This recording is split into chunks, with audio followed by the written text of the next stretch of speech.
Hello and welcome to the SoundLab podcast interviews. Unedited on today's show, we have interviews from the Sherlocks, Betty Boo, Billy Martin, Vigilantes, and we throw back to Download Festival 2018 to talk to the Struts. So let's crack on, shall we, and play you our first interview from the Sherlocks, who have a brand new album out this week. The Sherlocks, how are you? I'm good, mate. Yeah, I'm good. Good. Great stuff. We've just been playing a new single of yours called Everything Must Make Sense. Tell us a bit about the single, first of all. Yeah, well, the single is probably, definitely the fastest tune I think I've ever wrote, to be fair. We're in Paris one night. We're supporting Keane on the full leg, like the European leg of their world tour. And yeah, we're in Paris one night, and for some reason or other, we had two dressing rooms. I don't know why, but I just took myself away, stuck a capo on whatever fret it's landed on, and just came across like these two chords, and I was playing it over. And straight away, I just thought I like the sound of that. It reminded me of like the Strokes and that kind of vibe. And then it all just like came together really quick. Like what you now hear as the solo, that was originally like an intro kind of thing. And yeah, all the melodies, most of the lyrics, they all just came at once. And I've said it a few times, but it almost felt like a bit of a gift from Paris to me at that moment. It was weird. I've never really... It takes me ages to finish songs, so that one came really quick. And then we brought it into soundcheck like 15 minutes later or something, and we're all just jamming it, and it's not really changed much since.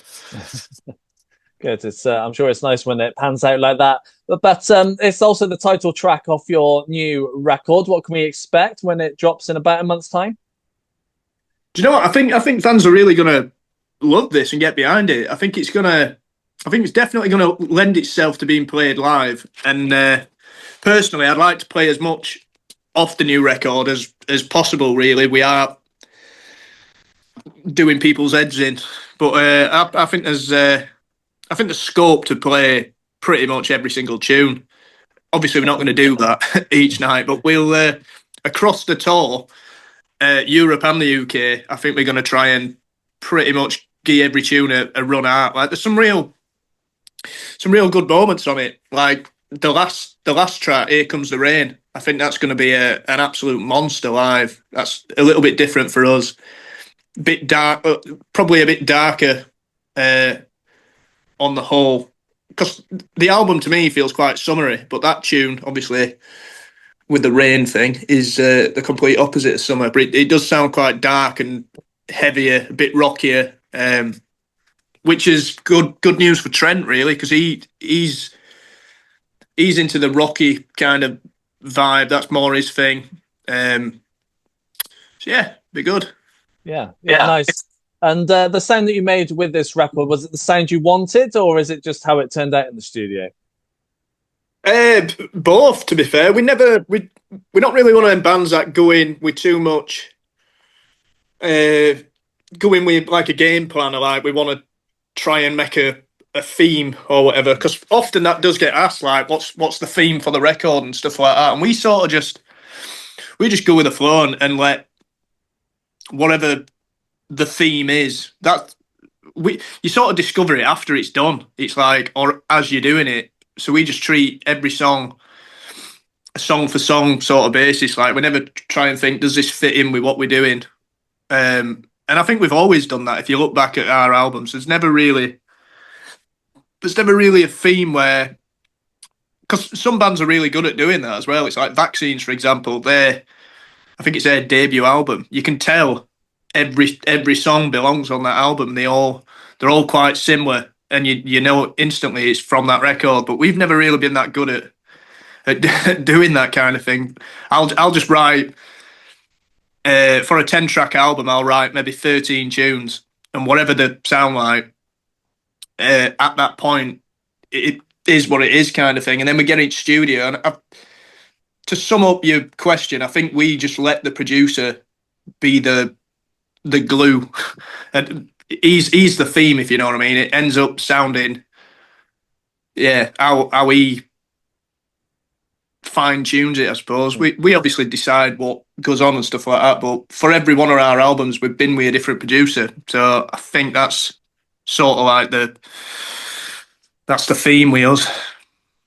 Was it the plan to take different producers each time, or were they just not good enough? It's a good question. No, I think we just do it for his own amusement more than anything. Like, we've never been with the same producer for more than one record, but it's definitely not to do with them being good enough. I think it's just something different for us. To be fair, I think you do end up like I don't know. I just can't imagine going in with the same producer, and it works for loads of bands like Kings of Leon. I think they've done most. I think they've done every album barring one or possibly two now, but they've got a fair few albums. They've done it. I think anyway. I think they've done it all with the same producer, who's like the best friend basically.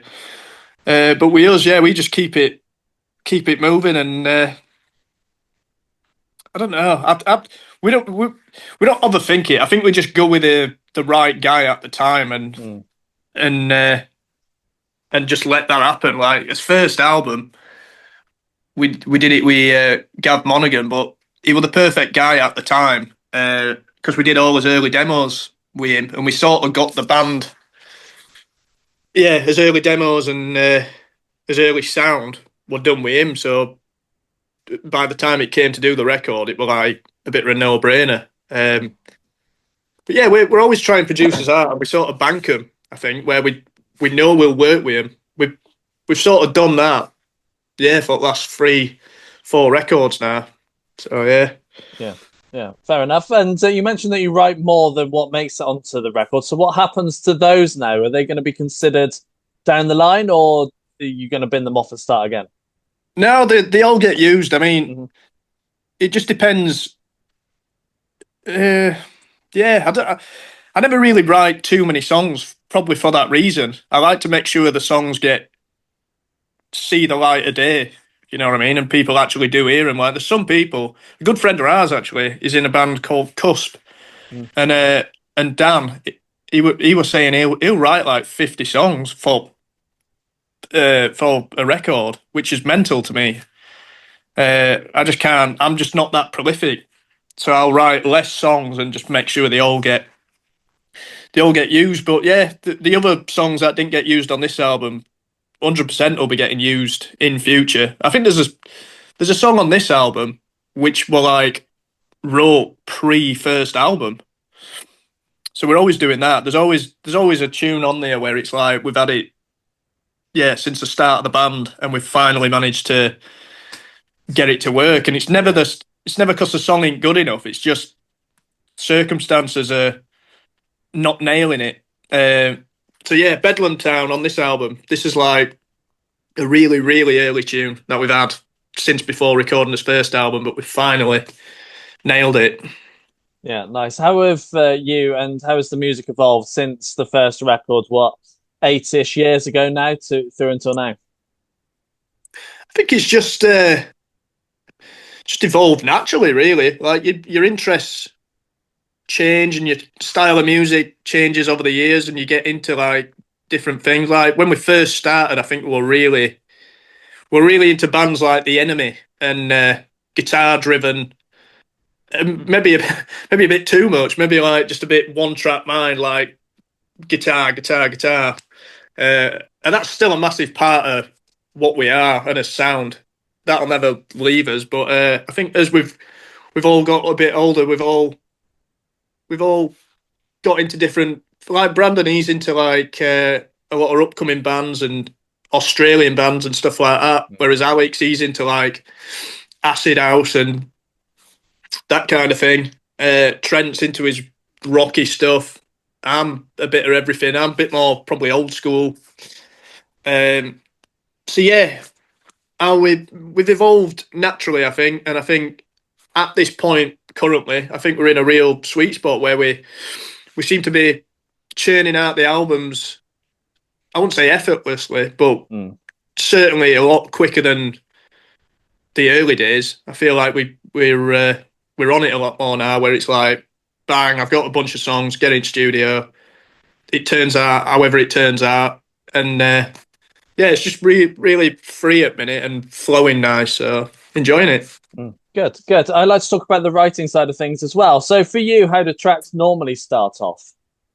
Um, Half the time, to be fair, probably not even with a guitar in my hand. Like often, it'll just be a melody that I'll just be singing, and God knows where it comes from. I'll just hear like a melody, and I know what the chords are doing behind the melody, kind of thing. If that makes sense. So I know which way it's going, and often I'll have to change the key or when I come to sing whatever I'm singing, just a melody. I'll realize like I might have done it too high, or it is bringing up a few uh, keys just to suit my vocal range and stuff like that. But yeah, they all start pretty much like that. Like I'll just think of a melody, start singing it. Some come quicker than others, and then when I finally get to a guitar, that's when I'll get a voice memo put together, kind of thing, and I'll be like, right, it's doing that, and then I'll leave it for a while, which is probably not a good idea, but I just can't seem to write songs in one go unless it happens on the off chance like everything must make sense. So I'll just get loads of ideas together, and then the good ones will just they're the ones you keep going back to and listening to and just chipping away at them, kind of thing. So that's how our songs start, and then eventually I'll demo it or wait until we get in practice room and I'll show the boys, and then we all just start jamming it, and then it changes so many times anyway, because you can get it in a place where you're like, yeah, it's finished, kind of thing, and then you get in studio and producers wanting to try something else, and then you change that and you change that, and then it ends up something else again. But I quite like how we do it. To be fair, it's nice seeing it change and evolve rather than it just being like I wrote it this way and it's staying that way, kind of thing. Yeah, yeah, absolutely. And you get the chance to play these new tracks when you head out on the road across Europe and mainly across the UK from the end of April through until the end of May. Bet you can't wait to be on the road again. Buzzing, yeah. We last year was supposed to be a year off for us, but it definitely was not that. It ended up probably being one of his busiest years. Like we made a record, we went on tour with Keane Mm-hmm. all around Europe. We got invited back on some more, like some outdoor ones in Germany. We supported Shed Seven for a full month of gigs and the festivals and stuff. So yeah, we kept busy, but we never actually went on on his own like headline shows last year, which is probably the first. It's got to be a first, like the first year since the band started, really, where we haven't done it. So yeah, excited to get out this year, get into some great venues, to be fair, on this tour, and see the people again. Yeah, absolutely. And you've got a couple of festivals booked in with Monument and Tramlines. You hoping to add some more festivals to that list? Possibly, mate. Yeah, possibly a few more. Hopefully, maybe a couple in Europe. They're always a blast. I love playing like festivals in Europe and stuff. So yeah, we'll see. Hopefully. Yeah, fingers crossed. Is there anywhere that you've not been to yet and played that you want to get to at some point? Yeah, there's a fair few places we've never been, which I'd love to play. Australia being one. That's sort of one. It just got away from us. That we just, for one reason or another, we've never quite managed to line it up right. So yeah, I'd love to go to Australia and probably South America. I think that'd be class for gigs. I think the fans out there are mad, and weirdly, I feel like we probably have a fair few fans over there. Like whenever we're doing Instagram lives and places like that, and a lot of comments we get at people from like South America, where it's like, come and play here, and it's like, yeah, I'd love to do that if we could get a festival out here or something like that, and sort of like coincide it with a couple of headline gigs. I think that'd be great. And I hope you enjoyed the interview there with the Sherlocks. Now, we are all over social media, so come and find us at The Sound Lab Yes on all the socials, and you can also check out the website, thesoundlabuk.co.uk. Now, while you go and follow us on all those socials, we're going to play you our next interview from Betty Boo. She will be heading out on tour in the near future, and there are still tickets available, so go and check those out if you enjoy Betty Boo's music and interview. Here we go. Betty Boo. How are you? I'm brilliant, thank you. Just having a great time. Yes, I can well imagine. And I'm sure you're quite busy because I'm sure you're preparing for your UK tour, which is coming up in June. I bet you can't wait to be on the road again. Yeah, I can't wait. I've started rehearsals and getting my boo on, and yeah, doing lots of things. And also, I've got some reissues of my first two albums out as well. So I'm doing just yeah, things are really good fun at the moment. Yeah, I can well imagine that you've got a fair few dates on this tour across the UK from the 5th to the 28th of June. So out for the entire month across the UK. What was the reason behind being back out on the road? Well, I'm celebrating 35 years of Boo Mania, and yeah, I can't believe it's been such a long time, but it seems like yesterday. I thought it'd be a great opportunity to go out and record, perform in front of loads of people, and celebrate my music. And so I'm performing songs from Boo Mania and Grow It's Betty Boo, my first two records, and loads of new things as well. So it's going to be a great 90s party, but all my new stuff has a 90s flavor to it. So it all belongs in the same house, if you know what I mean.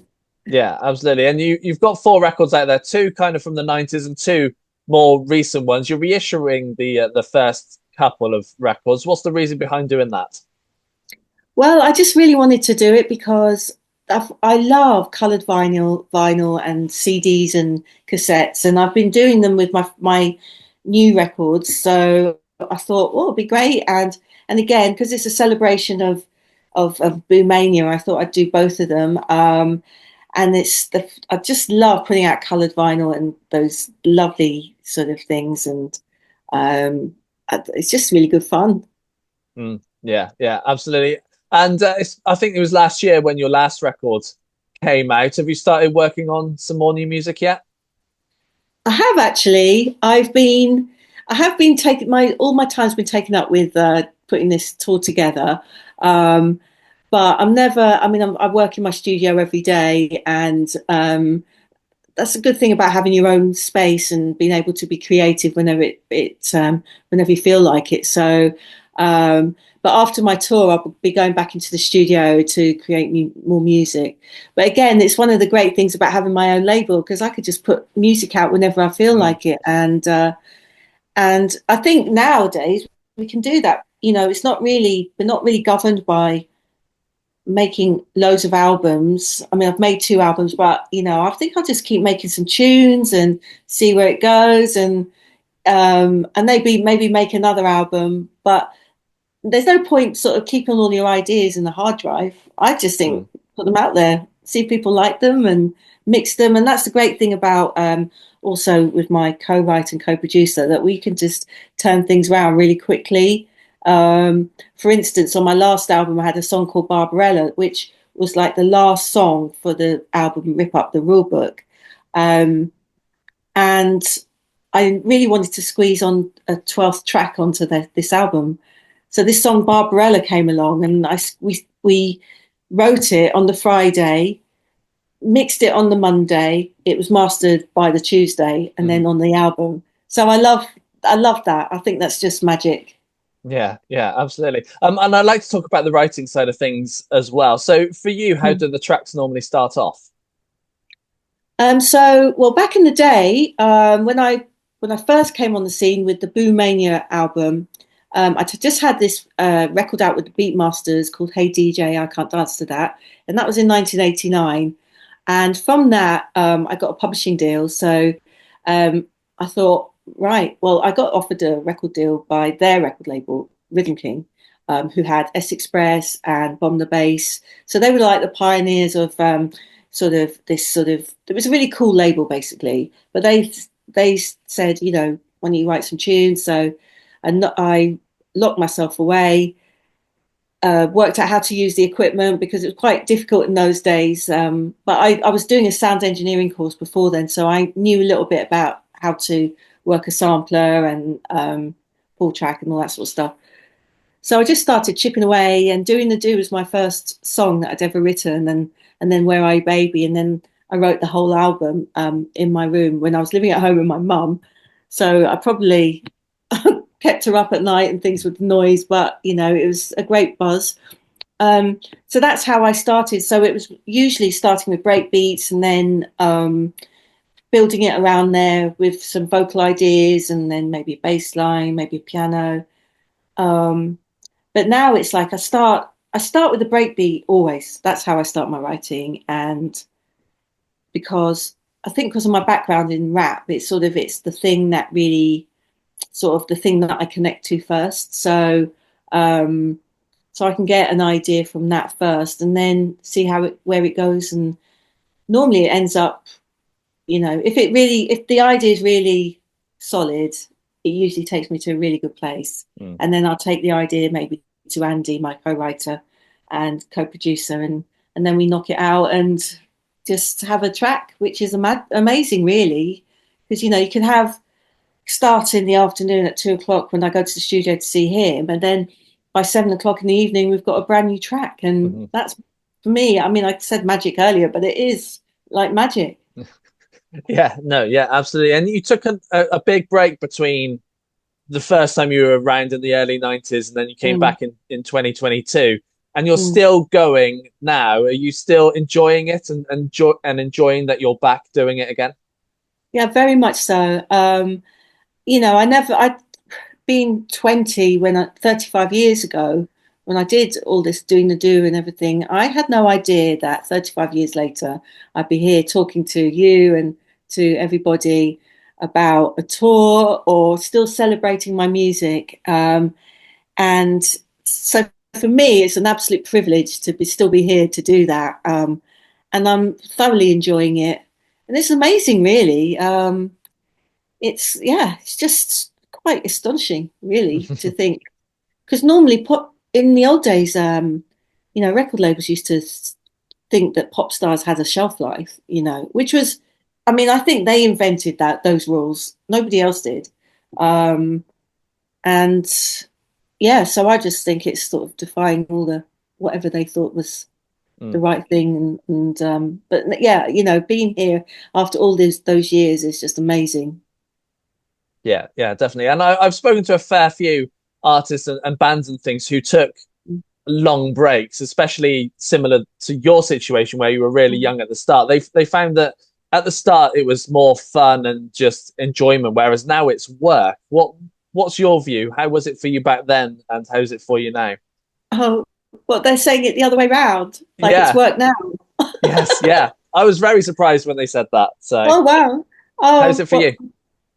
I think it's the other way around for me. So when I came out, it happened so quickly. I made quite a big impact and was doing a lot of things, TV, all the TV shows, Top of the Pops, traveling the world, front covers on magazines, that sort of stuff. I didn't get a chance to enjoy it, to be honest. It was it was a whirlwind without being, it's not, yeah, it sounds like a cliche, but it was, and there's a lot of things that I can't remember about it because I did so much. But now I feel like it's so enjoyable to know. I think mainly because I'm connected with the people that used to buy my records and people like newbies that really enjoy what I do now. So for me, that's the enjoyable bit, because back in the day, you wouldn't really necessarily know. I mean, the chart positions would represent how popular you were, but you would never know. You wouldn't be able to have a conversation with anybody about what you're doing. So, say for instance, on my Instagram, I've got all these sort of messages from people saying, "Oh, I love doing the duo. I love where are you, baby? I remember where I was when I first heard it for the first time. Oh, I love your hair. I wanted to look like you." And it's like, oh, that's so cute. I love it. I love hearing these stories. And oh, it reminds me when I met my first boyfriend or girlfriend. And just little things like that. They just mean a lot. And I wouldn't have known anything about it back in the day because nobody gave me any fan mail, even though I had a fan mail department in my record label. They never gave me the letters or anything. So it's really nice. And I hope you enjoyed the interview there with Betty Boo. Now, if you're listening to this on Spotify, well, you'll be pleased to hear we also have a Spotify playlist. It's called Fresh. It brings you 150 brand new and up-and-coming artists that we feel that you might just enjoy yourselves. And if you want to check that out, head to our website, thesoundlabuk.co.uk, and click on our Fresh playlist.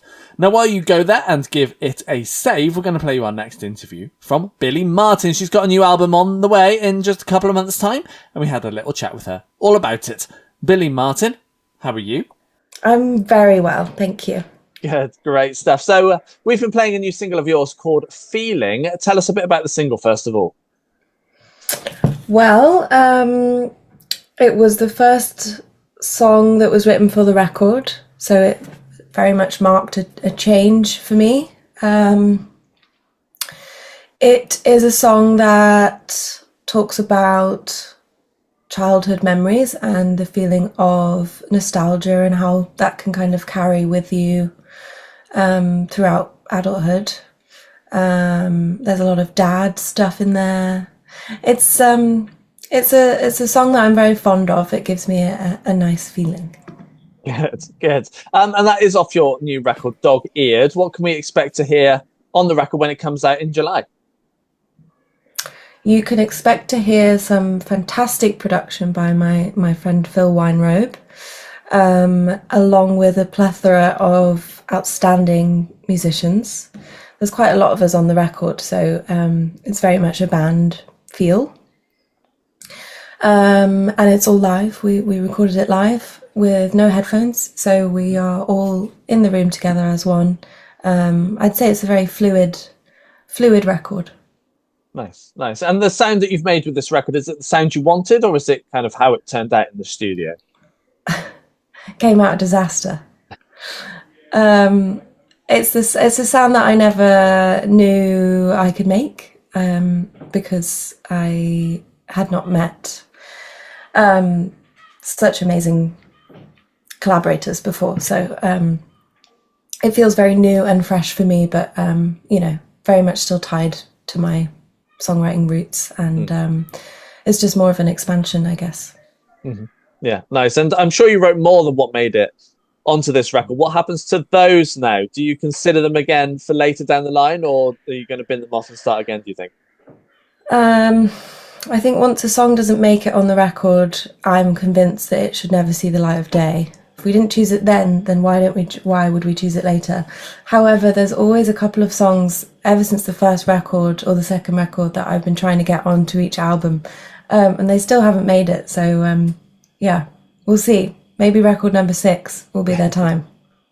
Yeah, absolutely. And as mentioned now, five records in, how has the music evolved since the start in 2016 when the first one came out through until now? Well, it's evolved with 10 years of living and becoming a person. Mm-hmm. I think your first record is just a really nice bookmark of it's sort of a document of someone trying to do something that they have no experience of. I think everyone's debut record carries just a lot of sentimentality and trial and error and sort of a free pass to make something without judgment, because nobody's heard anything else. So the sound, I think it always will feel new to me as each record arrives. And yeah, I'm not really sure how else to answer that question. No, all good. And I like to talk about the writing side of things as well. So for you, how do tracks normally start off?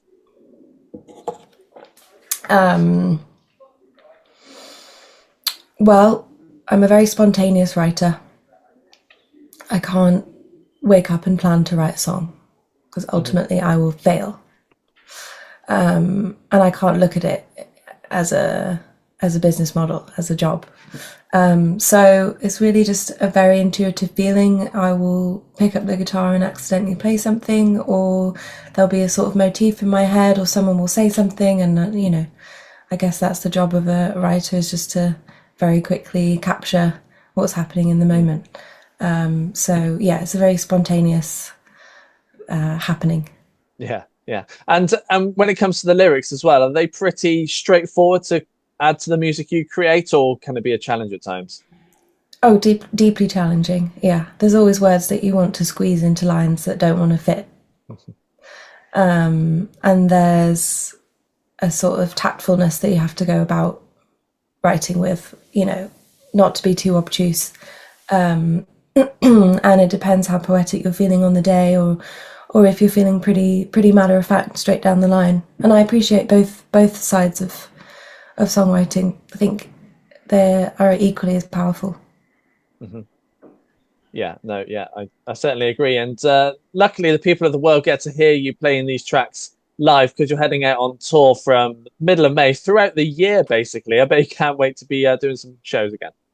Yeah, it feels like it's been a long time, even though it certainly hasn't. But I'm very ready to go on tour. I think there's a really good feeling in the air about shows this year, and actually getting to spend a lot of time in the States, despite what's been happening. I feel it's important not to ignore them. Mm-hmm. And the arts and culture is kind of all we've got. So it feels like a very good time for music, actually. Yeah, absolutely. And North America, Europe, and here in the UK as well is kind of the dates you've got booked in at the moment. Is there anywhere else you want to get to at some point? I was talking about this with a friend the other day. I would love to play in India. If you can organise that, that would be great. Or anyone listening, of course. For anyone listening, India would be great. Of course, Brazil. Yeah, South America would be very cool. And then also, I've actually never played in Iceland. Okay. Which is a bit of me. Yeah. I can well imagine. And obviously, mostly touring throughout this year, because there's a load of dates booked in. But are you hoping to get back in the studio at some point, or is it just going to be a touring year? I've just come out. They just let me out. I have a few projects this year, a few creative, mysterious projects. But ultimately, I've got, I think, something like 90 shows to do, which will lead me into Christmas. So yeah, I will see what can come out of me in between playing. Yeah. And I hope you enjoyed the interview there with Billy Martin.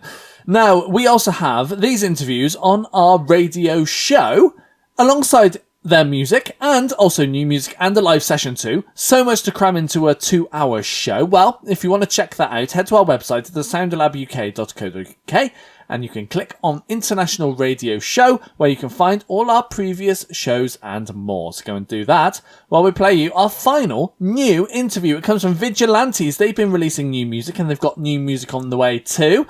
And we had a little chat with them all about it. So, Vigilantes, how are you? I'm pretty good. I'm a bit tired, but I'm good. How are you?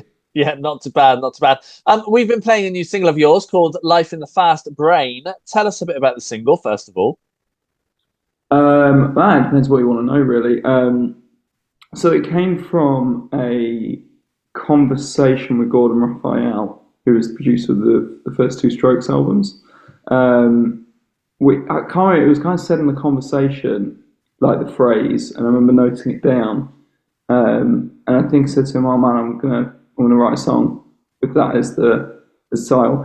And it was challenge accepted sort of thing, and it came together really quickly, like really, really quickly. Cause the whole song is basically just chorus. If you know, it's like the verse. There's actually verse 1 and chorus the same, and then there's verse 2, and then it's just chorus till the end. So yeah, like that's kind of how it started, and in practice space, like really, really quickly. Nice. And is there more new music on the way? Yeah, man. Yeah. I've got a few more singles to come this year. Yeah, next single's coming out pretty soon. Same set with 3 B-sides. Yeah. Nice. Yeah, nice. And I like to talk about the writing side of things as well. So for you, how did the tracks normally start off?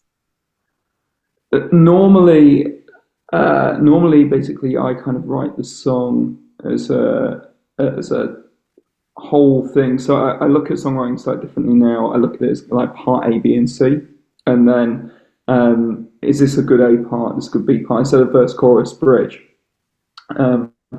and then I work on each part together, and they don't necessarily have to perfectly flow. But then when we get together in the practice space, we will kind of hash it out a bit. But the way we've recorded a lot of our music, particularly over the last 2 years, is we've built a lot of it in the studio. So it's less sort of playing it, hashing it out together, and a bit more, here's the acoustic guitar. Like Fast Brain was acoustic guitar, and we just built every track up off it. So yeah, that's kind of like how they're piecing together. Nice. And once you have your demos in place, how easy do you find it to take it from that demo to the finished track? Pretty easy. Pretty easy. Doesn't take too long really. We haven't really had a track where we're like, well, no, let's tell a lie. We've had a few tracks that are not quite right, but I think now Brendan, who we're working with, really kind of helped us, move into a new sphere with that. Yeah, fair enough. And you've been playing some live shows. How have they been going down? Mixed bag. Getting just really good in general. Having more people never come out to our shows is very, very cool. It's very, very grateful basically for see so many people on so many dates. This place, this single's really connected with people, which is good. So yeah, looking forward to kind of what the next one's going to bring, basically. Yeah. You've got a few more dates booked in. What is the plan for this year and doing some shows? So we've got Ipswich and Birmingham end of May, and we're doing some. We've got Alternative Escape, which is part of Great Escape Festival, later this month. And then we've got a few more dates in July, a few more dates in August, and then I think October this year we're probably going to head out on a much longer tour. So yeah, you got to keep your eyes peeled for that one. Yeah, sounds good to me. Are you hoping to go overseas as well, into Europe, maybe the States at some point? I think we want to do the States again next year. I think that's the plan. I'd like to go out and do Europe. Just logistically, I'm not sure whether it's a nightmare at the minute or not. So yeah, definitely like to probably do Belgium and France, and maybe Netherlands as well. Maybe we can get into there. Yeah, I'll look into it.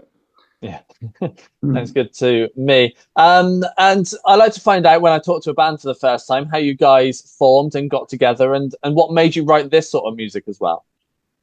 Oh man, so me and the bassist, we've been friends basically our whole lives. So since we were babies, basically, we've kind of been connected. So we've been together, and then roughly when we were about 18. The Joe and Ryan came on board as well. So, we kind of meet friends through friends because we all sort of shared music. But I think as well, probably I think there were some staples that we all agreed on, like Beatles and probably Radiohead and things like that. Maybe, I don't know if it's right for me probably to take credit of I was probably the only driver, or me and Alex were the only drivers. So I think the music we had on our cars was pretty, influential, like the Strokes and things like that. And I think that was probably the foundation. Like we all have very different tastes now, but I think we all kind of agree on probably the Strokes, Beatles, Radiohead are kind of like the three where we all come together. Yeah. Nice. And you must have some aspirations of things you want to achieve in your music life. What's one thing you have to do? One thing I have to do. 4 albums, I think. I think that's it's weird, so big shows. The one that jumps out to me is Brixton Academy. I really want to do Brixton Academy. We've played major festivals now, so I've kind of ticked a lot of that off. Supported people, met a lot of people. Played in the States, so I'm very grateful because I think I've done quite a lot of things that a lot of people dream to do, but I always want more. So yeah, I think probably 4 albums. I have sketches of ideas for 4 albums, so I think probably those 4.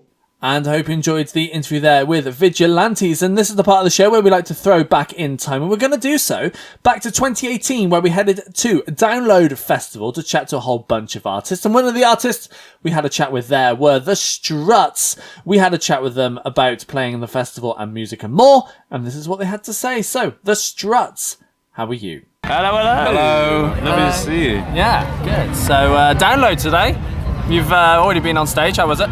It was fantastic, man. Yeah. We were just chatting a second ago that we focused so much of our energy in the United States over the last 3 years. Yeah. So to come back and have a British crowd as welcoming as they were today was amazing.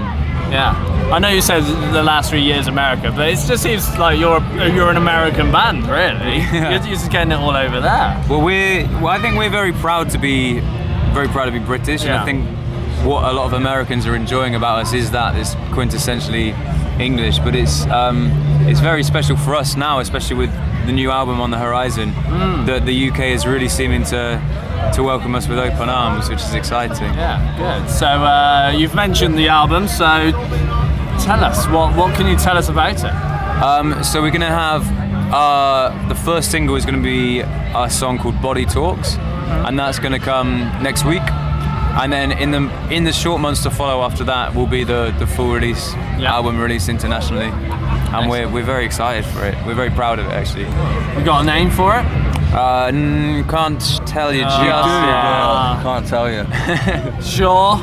It's little. I mean, I would, mate, but I'll get my hands slapped. True. It's worth a try, though. It was worth a try. Yeah, I'll good give you effort. that. Cool. So how does it sound? How does it compare to your previous releases? So a bit more. It's not too much of a departure. I think we were conscious of the fact that we'd built up quite a fan base internationally, and I think if we went off second record and did something completely different, it might have thrown a few people's ears. Yeah. But it's I'd say it's almost like just an organic progression just from us guys being on tour for so long. I think that's probably reflected in some of the. We definitely experimented on a couple of tunes on there. There's some wild cards in there just to like flex our creativity. Do you know what I mean? And then, but mostly, yeah, it's like it's just a nice natural progression. But I think it's something for everyone on it, which I think is good. Which I thought the first album did too. So I think people are really going to like it. We love it. So that's all.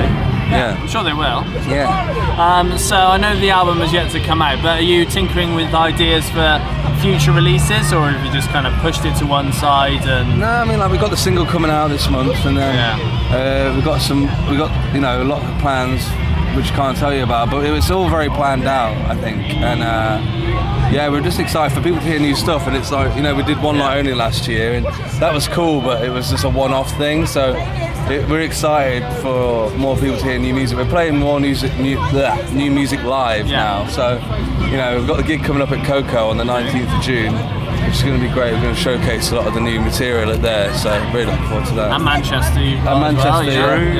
Manchester. Just the 2 dates, so yeah, but it's better than none. Are we looking into the future, possibly UK tour coming up? I mean, yeah, definitely. I think that's the plan. I think, the second album and stuff like that, it's like, it finally, because the initial release in the UK was 2014, and it all kicked off in America in 2016. So it's been 4 years now since we released new music. So I think now we've got a new single coming out and a whole new album coming out. I think definitely we would love to come back and tour here, and I think that's the plan. So be it the end of this year or the start of next year, we'll definitely be up for it. Yeah. Sounds good. So you've toured America, you've done is there anywhere that you'd love to go and play that you haven't done so yet? We've heard that Australia are looking forward to having us over, and we too are excited to go there. Yeah, and South America, I just looked on Spotify, the statistics, and the third biggest country that's listening to our music is Brazil. So if they want us, we'll come. Sounds Build good it, to do. and we will come. Excellent. So you've got busy times ahead then? Yeah, man. So we do this, and then we go back with the Foo Fighters in July. Nice. And then I think September through to the end of the year we'll be touring. Where it is, I don't know. Yeah. Japan a bit more as well. So it's just, really cool. So you mentioned Foo Fighters. What's it like to be on on a tour with those guys? Like, Absolute honour, to be honest. how do you feel when you got the call, sort of thing? Well, it still blew our mind. The first time we played, we were in Washington DC, and there's a knock at the door. 5 minutes before we go on, and in pops Dave Grohl, and we were. I mean, that was bizarre in itself. Yeah. We watched the set, and we just chatted with him over some beers for like a couple of hours afterwards, and we were like, man, this guy really is the nicest guy in rock and roll.